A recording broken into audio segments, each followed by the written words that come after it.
Hey guys, it's been a while since I've been on YouTube. It's me again. So I'd like to share on my behalf about behavior health that happened 6 years ago at Brooklyn at Hagerstown, and I'm thankful that I can find a way how to explain it, not to be on medication, to be high for not to learn how to explain it.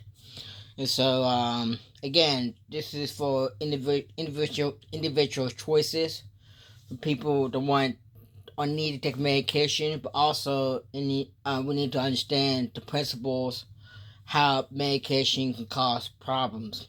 And so, not just problems with medication, but problem how of people to try to force people on medication. And this is my story on my behalf at the behavior health. So I was set, I was falsely set back to behavior health uh 7 times at FMH. And one time when I was at FMH, I was sent to Brooklyn.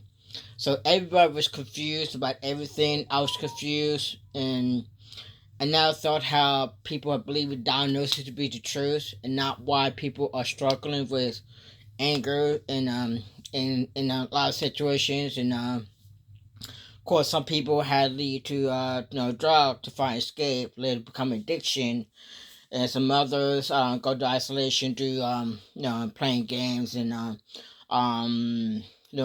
watch TV and watch video to distract the timing. And so one time when I was in Brooklyn, first of all, by law you have the right to say no medication. That is the law.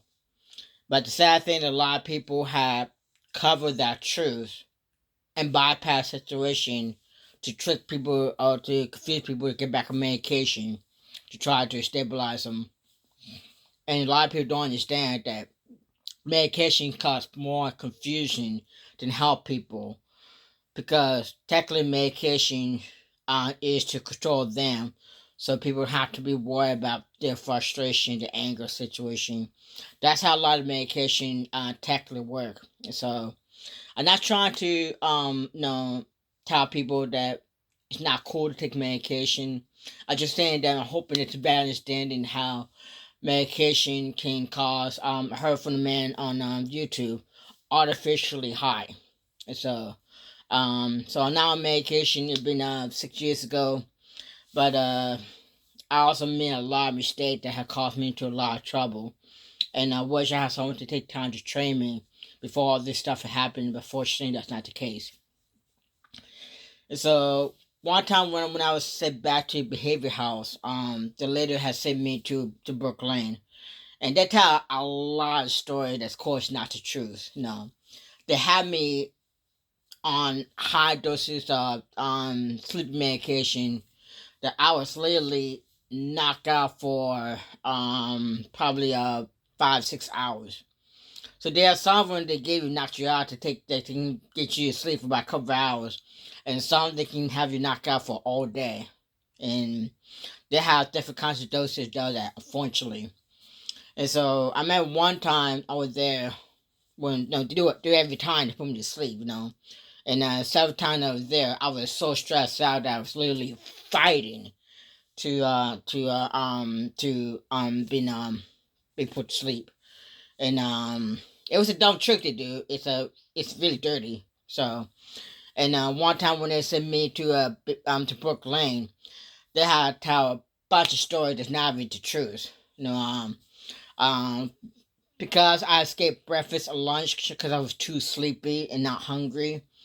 And when they sent me to Brooklyn, get this, all they gave me was about 2 bites of pasta and a little bit of salad. That was it.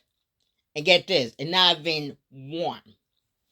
And because I only had a 2 bite of pasta and a little bit of salad, that was it. I had to ask for something else to get me through the night. So I'm very thankful to their staff that got me a granola bar, and likely that has satisfied me to go through the night. That was it to give me. So um, I left it now, but no, but it was definitely sick back then. And I meant one time, no, it comes situation because I said no to medication every time they asked me. I made it clear that I'm not gonna take medication. It's my right. And one staff decided to pull a trick to all the others to force me to take choices of either take the pills or take a shot. Dirty trick of all, I'd say. So I chose to take a pill. They gave me a pill. They actually tried to give me a pill to be addicted to medication. Luckily, that didn't work because I do remember feeling the craving. It's not just like it kind of draw to kind of numb me out and thing. It kind of give me a craving, like want to be addicted to candy, you know. And next time they forced me to do it the next day, I decided to take a shot, and they gave me a shot. I remember later on when I was in the room, I was screaming in confusion, screaming in confusion. And when the doctor come, get this, they lied to the doctor saying that I wanted to take medication. It just blew me away, and I tell the doctor that no, that's a lie. And I was pissed. I was pissed. And when the doctor had tried to ask me other questions, I was so pissed. I told him it's not your business, what kind of situation. So thank God there's a right nurse there to tell people don't put me on medication again. Thank God that happened. No, but the sad thing that the last staff have continued every day to get me frustrated every day. So I'm thankful that there's some nurses that realize see what's happening, and they also have not allowed the visitor to come see me when I was at Brook Lane. And the funny thing is that I actually have enough common sense to ask for the director and told the director about it. And when I told the director about it, a lot of employees had gotten into trouble. And so it really is an interesting journey how they play this kind of behavior. And but I'm really thankful that there's a lot of people that have look up to me as for example. You know, I was definitely being positive. You know, they look up to me. We were cool. We having a good time stuff when I can. One of the guy I actually gave him a high five. You know, it was just I bring that kind of enthusiasm inside me. Technically, not allowed to give high five. I don't know why. It's just a stupid rule situation. But um it's just really interesting how to play this kind of game with me.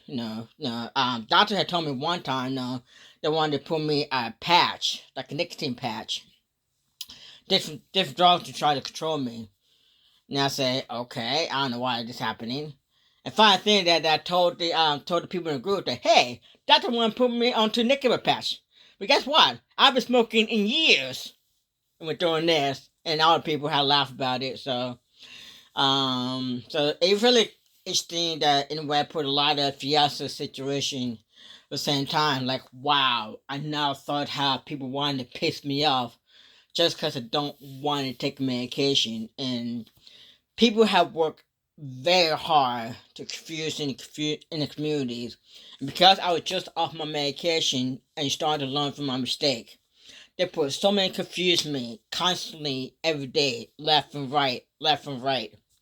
5 months of confusion. Just constantly new confusion, one thing after another. Just because I refused to take medication. It took me a couple of years to find out that, wow, I never thought that people see me as a threat. And because I was raised with special needs, nobody knew how confused I was. Understanding that people have seen me as a threat to take a couple of years later. But funny thing that the only thing that's threat is my anger issues, which took me a couple years to digest. And because there's other confusion come in the situation, also other confusion it take longer for me to digest my anger issues.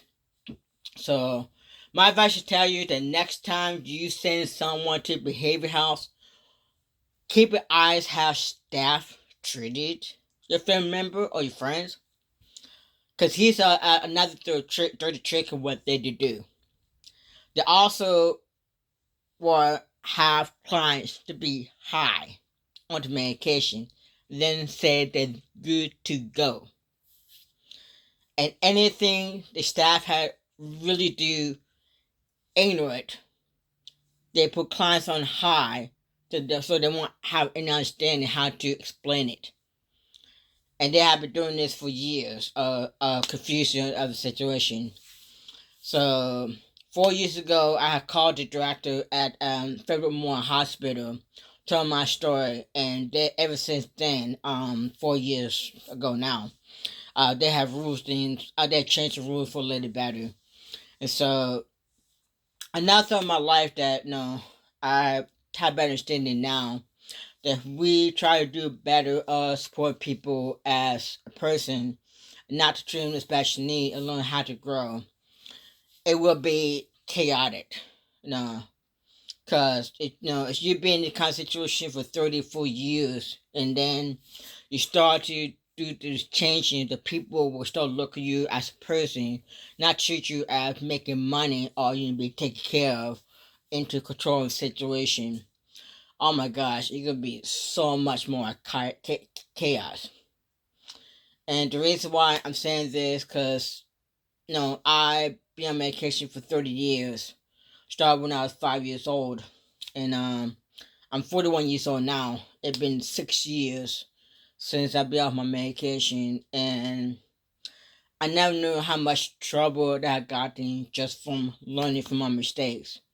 And it's as hard as trying to take this as a learning experience or learning from my mistakes. Too many people that closed door to me was too many things to try again have really had caused me to have mental problems.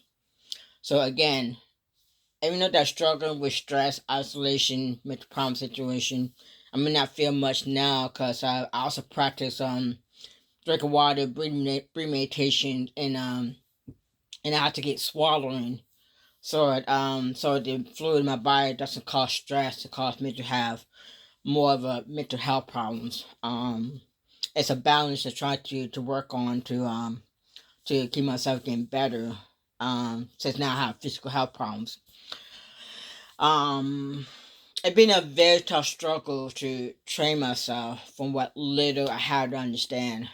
And I never thought that as hard as trying to get better and try to take time to get better, I do need prayers or support and need to feel comfortable of growing up.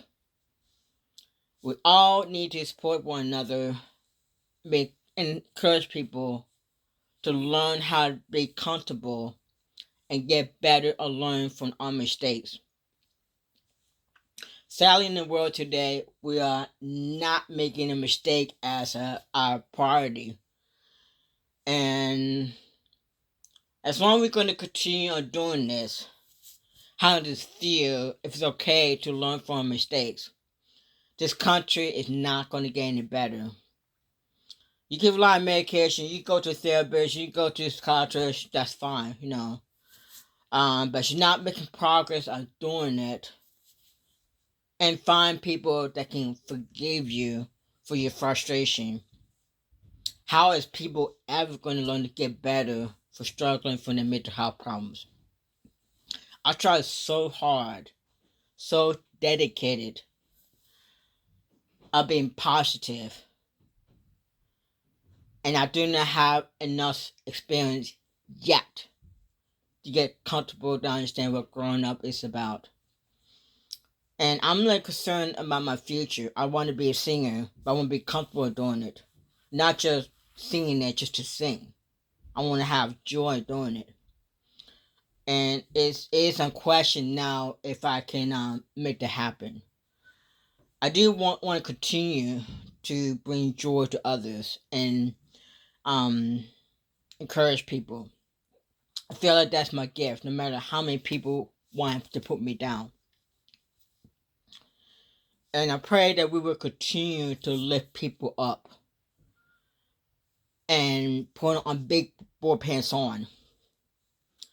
Not trying to hurt people just because we think we can. And I pray to ask you guys, make somebody's day somehow to encourage people. And encourage people to forgive. We need a lot of forgiveness in a community today that is hurting. And I pray that we will continue to do what we can to support people, to lift people up that's hurting every day. Thank you very much. See you. Bye.